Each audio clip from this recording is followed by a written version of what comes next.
Hey everyone, it's Rahman Jamaal, and in today's lesson, I'm going to show you my formula for coming up with rhymes.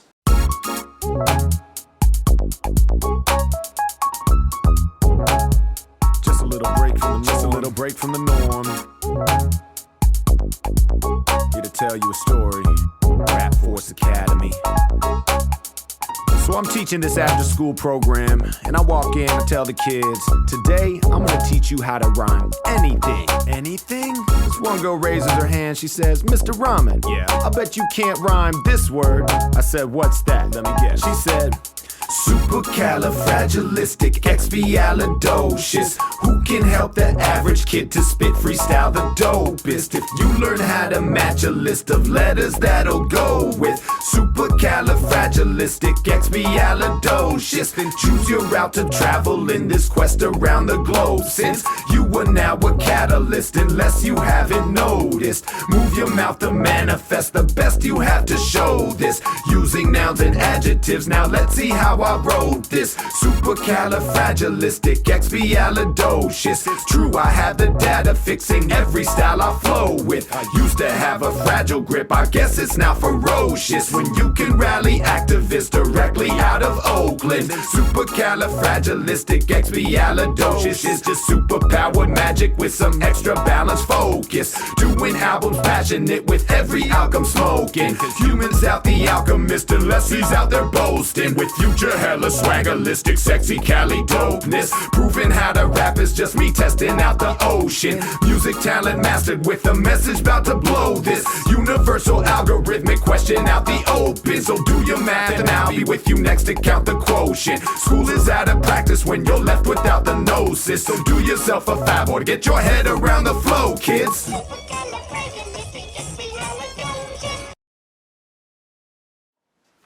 Alright, so that song right there called Super Cali is a 14-syllable rhyme that was rhymed 19 times. We're going to start at a basic level with one syllable, because if you don't know all the ways to rhyme one syllable, coming up with multi-syllable rhymes is going to be very challenging.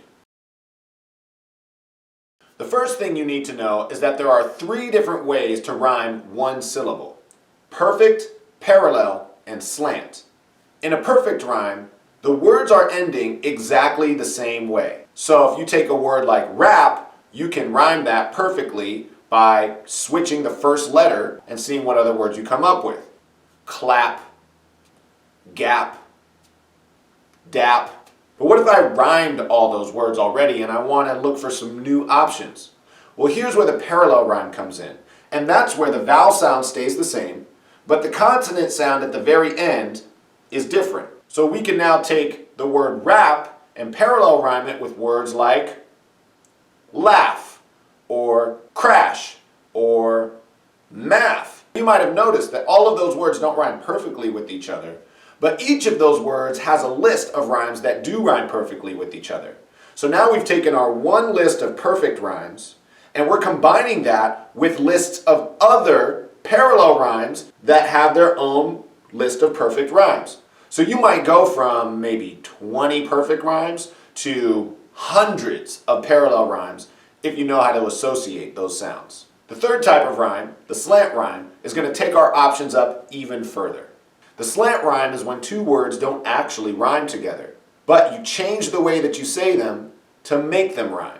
Accents and dialects. People say the same word different ways. And a lot of times you could find rhymes that you wouldn't otherwise think of. Take the word rap and clock, they don't really rhyme.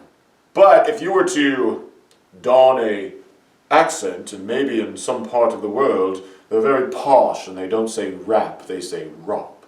I rop, and I rop on the clock. Now, it's kind of a silly example of how you can get clever with changing the way that you say words and syllables and even get more options, really all just dependent on your creativity. Now that you know there are so many options for rhyming one syllable, you want to kind of narrow it down to the words or the rhymes that work best for the lyrics that you're creating. So I like to pick 3 to 5 rhymes that relate to what I'm talking about. Once you've got a list of rhymes that you want to use, the next step is placing them within the bar.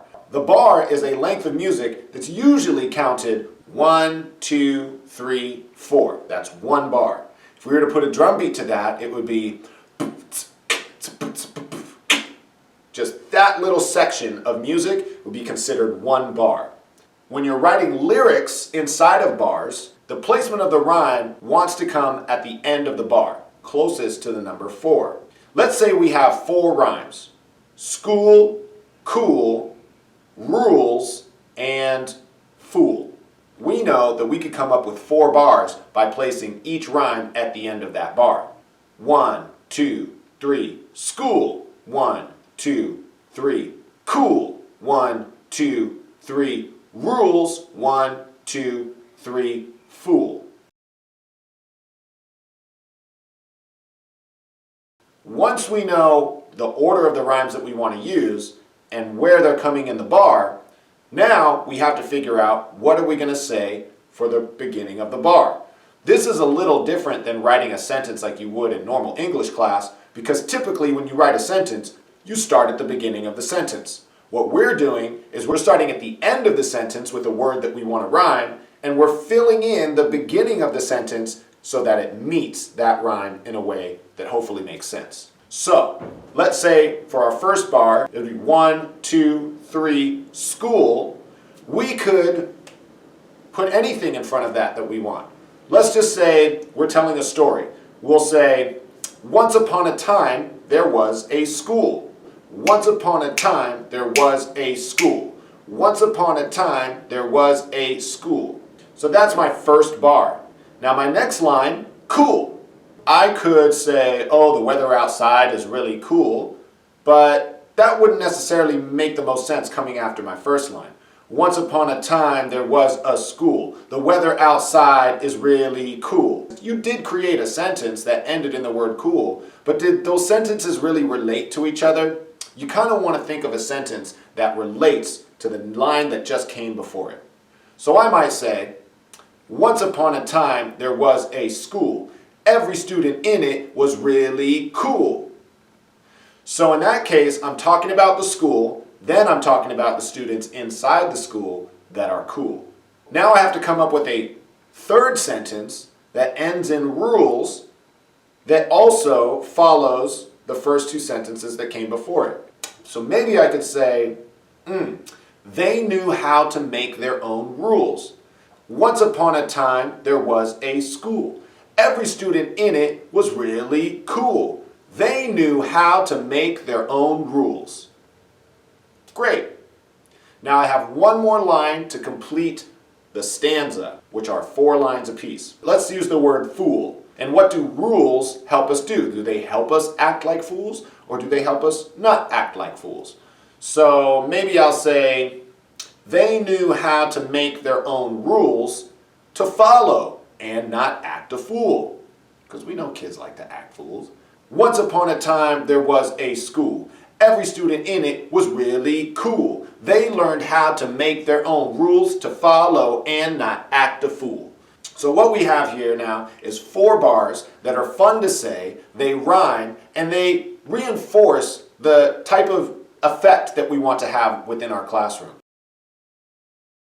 So here's a quick recap on how to write rhymes for any topic. Step 1, pick a topic. Step 2, pick a word that relates to your topic. Step 3, find rhymes with that word that could also relate to your topic. Step 4, create a sentence that ends in those rhymes. Step 5, figure out the order of those sentences. Which sentence do you start with? Which sentence do you end with? At the end of that, you should pick the best combination that you've been able to think of, and you should have your bars.